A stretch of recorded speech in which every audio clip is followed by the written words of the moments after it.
अस्सलाम वालेकुम everyone, welcome back to my channel. कैसे हैं आप सब लोग? उम्मीद करती हूँ कि सब ठीक ठाक होंगे और खैरियत से होंगे। आज हम ऐसे टॉपिक के बारे में बात करने वाले हैं जो कि बहुत ज़्यादा सेंसिटिव है और औरतों के माइंड में इससे रिलेटेड बहुत से क्वेश्चंस भी आते हैं, लेकिन वो किसी से भी पूछने से शर्माती हैं, इवन के डॉक्टर से भी बात नहीं करती हैं। और वो टॉपिक ये है कि क्या आप अपनी पूरी प्रेगनेंसी के दौरान अपने शौहर से ताल्लुकात रख सकती हैं या फिर नहीं रख सकती। इससे आपके बच्चे पे तो कोई असर नहीं होता, या फिर कुछ औरतें ये भी क्वेश्चन करती हैं कि प्रेगनेंसी के दौरान हम अपने शौहर से मिले और उसके बाद हमें ब्लीडिंग या फिर ब्राउन डिस्चार्ज का प्रॉब्लम हुआ, तो उस कंडीशन में हमें क्या करना चाहिए। और मैं आपको ये भी बताऊंगी कि ऐसी कौन सी कंडीशंस हैं जब आपने बिल्कुल अवॉइड करना है और अपने शौहर से ताल्लुकात नहीं रखने हैं। लेकिन उसके लिए आपने इस वीडियो को कंप्लीट देखना है, एंड तक देखना है, ताकि आपके सारे क्वेश्चंस क्लियर हो जाएं। तो अब वीडियो स्टार्ट करते हैं, लेकिन उससे पहले मेरे चैनल को सब्सक्राइब कर दें। वीडियो एंड पे अच्छी लगे तो इसे लाइक लाजमी कर दीजिएगा और शेयर भी कर दीजिएगा। अच्छा, इससे रिलेटेड जो है वो बहुत सी मिथ्स भी हैं कि प्रेगनेंसी के दौरान आपको अपने शौहर से ताल्लुकात रखने चाहिए या फिर नहीं रखने चाहिए। तो सबसे पहले तो मैं आपको ये चीज़ क्लियर करना चाहती हूँ कि इससे बच्चे को कोई भी नुकसान नहीं होता है अगर आपकी कोई भी ऐसी प्रीवियस हिस्ट्री नहीं है जिसमें आपको मिसकैरेज का प्रॉब्लम हुआ हो, ब्लीडिंग या ब्राउन डिस्चार्ज का मसला हुआ हो, या फिर अगर आपकी जो प्रेजेंट प्रेगनेंसी है उसमें कोई इशू नहीं है, तो फिर आपका बच्चा बिल्कुल सेफ़ रहता है। क्योंकि औरतों के माइंड में ये आता है कि शायद अगर हम प्रेगनेंसी के दौरान अपने शौहर से मिलेंगी तो उससे जो है वो बच्चे तक कोई चीज़ पहुंच सकती है या बच्चे को हर्ट कर सकती है। तो ऐसा कुछ नहीं होता। बच्चे की जो लोकेशन होती है बच्चादानी के अंदर वो बिल्कुल महफूज होती है। वो एक थैली में होता है, थैली के अंदर पानी होता है और उसके अंदर बच्चा होता है, और उस तक कोई भी चीज़ ऐसे नहीं डायरेक्ट पहुँचती है जो कि बच्चे को हर्ट करे। जैसे कि अक्सर औकात क्या होता है कि देखिए, आपकी प्रेगनेंसी तो पहले से हो चुकी होती है, लेकिन आपका प्रेगनेंसी टेस्ट थोड़ा लेट पॉजिटिव आता है, और जो औरतें कंसीव करना चाह रही होती हैं वो उस दौरान में कोशिश कर रही होती हैं कि अपने शौहर से मिलें ताकि उनकी प्रेगनेंसी हो जाए। उस टाइम पे उन्हें नहीं पता होता कि उनकी प्रेगनेंसी हो चुकी है, लेकिन जैसे ही प्रेगनेंसी टेस्ट पॉजिटिव आता है तो उनके माइंड में एक डर बैठ जाता है कि शायद अब कोई मसला हो जाए। क्योंकि अगर स्टार्टिंग में उन्हें थोड़ा सा ब्राउन डिस्चार्ज का प्रॉब्लम आ जाता है तो उन्हें लगता है कि शायद मैं अपने शौहर से मिली थी, मेरी प्रेगनेंसी पॉजिटिव थी, तो अब मेरी प्रेगनेंसी को कोई ख़तरा है जिसकी वजह से मुझे ये प्रॉब्लम फेस करनी पड़ रही है। तो ऐसा कुछ भी नहीं होता। जब आपको नहीं भी पता होता तब भी आप अपने शौहर से मिलती हैं तो आपकी प्रेगनेंसी को कोई भी असर नहीं होता। और जब आपका प्रेगनेंसी टेस्ट पॉजिटिव आ जाता है उस टाइम पे आपके दिमाग में एक चीज़ आ जाती है कि बस अब अगर कोई प्रॉब्लम हो रहा है तो वो इसी वजह से हो रहा है क्योंकि मैं अपने शौहर से मिली हूँ, मैंने उनसे ताल्लुकात रखे हैं। तो अगर हम प्रेगनेंसी के शुरू के दिनों की बात करें तो उस टाइम पे बच्चे का साइज़ भी बहुत ज़्यादा छोटा होता है। तो उस टाइम पे अगर आपकी प्रेगनेंसी ठीक चल रही है तो आप अपने शौहर से ताल्लुकात रख सकती हैं, उससे बच्चे को कोई भी नुकसान नहीं पहुंचेगा। वैसे उस टाइम पे तबीयत काफ़ी ज़्यादा ख़राब रहती है औरतों की, क्योंकि हार्मोन्स की तब्दीली आती है और उस वजह से उनका दिल ख़राब होता रहता है, वॉमिटिंग का मसला होता है, थकावट काफ़ी ज़्यादा हो जाती है। तो इसलिए उनका ध्यान ही उस तरफ नहीं जाता है कि हम अपने शौहर से मिलें या फिर उनसे ताल्लुकात रखें। अब मैं सबसे पहले आपको ये बताना चाहती हूँ कि किस कंडीशन में आपने ख़्याल रखना है कि आप अपने शौहर से ताल्लुकात नहीं रख सकती हैं। उसके बाद हम बात करेंगे कि सेकंड ट्राइमेस्टर और थर्ड ट्राइमेस्टर में आपने किन चीज़ों का ख़्याल रखना है।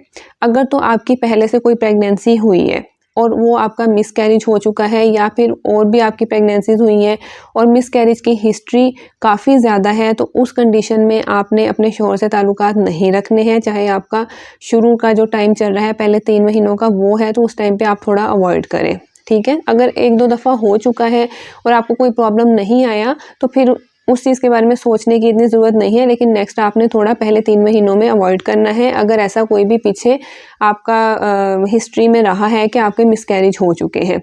नेक्स्ट, अगर आपको ब्लीडिंग का या फिर ब्राउन डिस्चार्ज का प्रॉब्लम आ रहा है प्रेगनेंसी में पहले 3 महीनों में, तो उस टाइम पे भी आपने अवॉइड करना है कि आप अपने शौहर से नहीं मिलेंगी। थर्ड जो है पॉइंट वो ये है कि कुछ लोगों को बच्चादानी का जो मुंह होता है वो काफ़ी ज़्यादा सॉफ्ट हो जाता है टाइम से पहले ही, तो वो आपको डॉक्टर बताती है। जब आप डॉक्टर के पास विज़िट करते हो, अल्ट्रासाउंड करवाते हो, तो उस टाइम पे वो चीज़ें चेक करती रहती हैं। अगर ऐसा कोई प्रॉब्लम आ रहा है कि डॉक्टर कहती हैं कि सर्विक्स इनसफिशिएंसी, ये एक वर्ड होता है जो कि यूज़ किया जाता है, अगर इस तरह का कोई प्रॉब्लम है तब भी आप अवॉइड करेंगी। और नेक्स्ट, अगर आपको प्लेसेंटा प्रीविया, अच्छा ये जितने भी मैं आपको वर्ड्स बता रही हूँ वो इसलिए बता रही हूँ कि अगर डॉक्टर कोई भी ऐसा वर्ड यूज़ करती है तो आपको उस चीज़ की समझ हो कि इस कंडीशन में मैंने अपने शौहर से नहीं मिलना। तो प्लेसेंटा प्रीविया में क्या होता है कि प्लेसेंटा जो होता है बच्चे का, मतलब कि वो चीज़ जिससे बच्चे को खुराक मिलती है, अगर वो बिल्कुल नीचे की तरफ है, आपके वजाइना की तरफ है, तो उस टाइम पे डॉक्टर आपको मना करती है कि आपने अपने शौहर से ताल्लुकात नहीं रखने और इसके अलावा आपने बेड रेस्ट पे भी रहना है। तो अगर इसमें से कोई भी कंडीशन होती है तो आपको थोड़ा अवॉइड करने की ज़रूरत है, एहतियात बरतने की ज़रूरत है। लेकिन अगर ऐसी कोई भी कंडीशन नहीं है और डॉक्टर कहती हैं आपकी प्रेगनेंसी बिल्कुल अच्छी चल रही है, ठीक चल रही है, तो उस कंडीशन में आप अपने शौहर से ताल्लुकात रख सकती हैं, बच्चे को या आपको कोई भी नुकसान नहीं होगा। अब अगर सेकंड ट्राइमेस्टर की बात करें तो उस टाइम पे काफ़ी ज़्यादा जो है औरतें उनका दिल करता है कि वो अपने शौहर से मिलें। वो इसलिए होता है क्योंकि उस टाइम पे जो वजाइना होती है, जो औरत का प्राइवेट पार्ट होता है, उसमें ब्लड फ्लो काफ़ी ज़्यादा हो जाता है और उसकी वजह से आपके जो है वो डिज़ायर बढ़ जाती है। तो उस टाइम पे अगर आप अपने शौहर से मिलना चाहें तो आप मिल सकती हैं, लेकिन कंडीशंस वही हैं कि अगर आपको पुराना कोई भी ऐसा मसला नहीं है। अच्छा, कुछ चीज़ें जो हैं वो डॉक्टर ही चेक कर सकती है, आपको नहीं पता चलता क्योंकि वो क्लिनिकल एग्जामिनेशन के दौरान चेक की जाती है। जैसे मैंने आपको पहले वाली चीज़ें बताई, तो उस कंडीशन में जब आप डॉक्टर से कंसल्ट करते हो, उसे पूछते हो, तो वही चेक करके आपको बताएगी। आपको खुद से नहीं पता चलेगा कि अब मैंने इस कंडीशन में अपने शौहर से मिलना है या फिर नहीं मिलना। इसके अलावा जो है औरतों को इन्फेक्शन का प्रॉब्लम बहुत ज़्यादा रहता है प्रेगनेंसी के दौरान। अगर आपको इन्फेक्शन का मसला है तो उसमें भी आपको अवॉइड करना चाहिए, क्योंकि वो इन्फेक्शन जो है वो आपके हस्बैंड को ट्रांसफ़र हो सकता है, या अगर हस्बैंड को कोई भी इन्फेक्शन का मसला चल रहा है तब भी आपने अवॉइड करना है कि आप उनसे कोई भी ताल्लुकात हमल के दौरान ना रखें। अब अगर थर्ड ट्राइमेस्टर की बात की जाए, जो आखिर के 3 माह होते हैं, उसमें भी औरतें बहुत कंफ्यूज रहती हैं कि इन 3 माह में हमें अपने शौहर से ताल्लुकात रखने हैं या फिर नहीं रखने।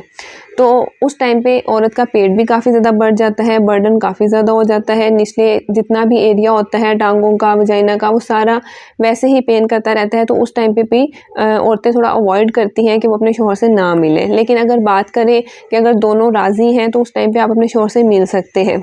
लेकिन जो 7th और 8th मंथ होता है उसमें थोड़ा-सा अवॉइड करने के लिए इसलिए कहा जाता है क्योंकि कॉन्ट्रैक्शंस होती हैं।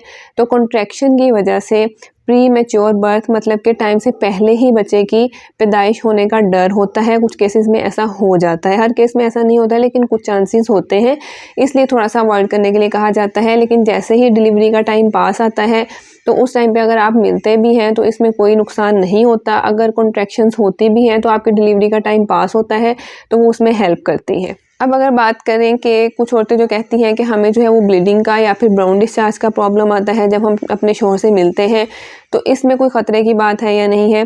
देखिए, अगर आपको थोड़ा बहुत ब्लीडिंग या फिर मतलब दाग लगे हैं या फिर ब्राउन डिस्चार्ज का प्रॉब्लम आया है, तो उसमें कोई इतनी घबराने की बात नहीं होती, क्योंकि उस टाइम पे हमारा एरिया काफ़ी ज़्यादा सेंसिटिव होता है। तो कोई भी चीज़ जब टच में आती है तो थोड़ी सी ब्लीडिंग या फिर ब्राउन डिस्चार्ज हो सकता है।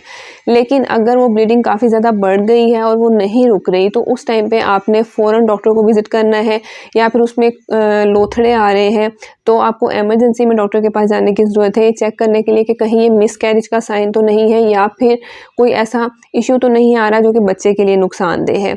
तो आपने उस चीज़ में लापरवाही नहीं करनी और डॉक्टर के पास जाके उसे अपना कंप्लीट चेकअप करवा लेना है। सो आई होप कि आपके सारे क्वेश्चंस क्लियर हो गए होंगे। अगर आपका फिर भी कोई क्वेश्चन है तो आप मुझे कमेंट सेक्शन में कर सकते हैं। अपना बहुत ज़्यादा ख्याल रखें, दुआओं में याद रखें। नेक्स्ट वीडियो तक के लिए अल्लाह हाफ़िज़।